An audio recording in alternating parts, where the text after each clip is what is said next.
ఈ రోజైతే మా మేడం మటన్ ఆర్డర్ చేశాను. రేపు అందరికీ పంచేయమని చెప్పారు. అదే అండి బక్రీద్ పండగ కదా! ప్రతి సంవత్సరం కుర్మానీ ఇవ్వడం మాత్రం మా మేడంకి అలవాటు.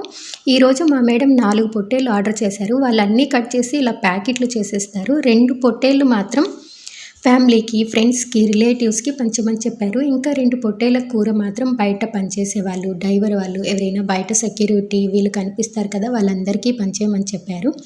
మా మేడం ఏం పని చెప్పినా కూడా నేను చెయ్యను అని మాత్రం చెప్పను. ఎందుకంటే ప్రతి పని నేను మన పని అనుకోని నేను చేస్తాను.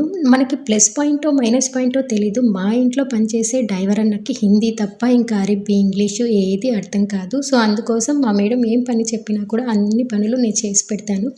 మొత్తానికైతే ఈరోజు నాకు చాలా సంతోషంగా ఉంది. ఇది నాకొక మంచి అదృష్టంగానే నేను ఫీల్ అవుతున్నాను. మీకెలా అనిపించిందో నాకొక చిన్న కామెంట్ ప్లీజ్. ఇంకోటి అందరికీ బక్రీద్ ఈద్ ముబారక్ అండి. Thank you for watching.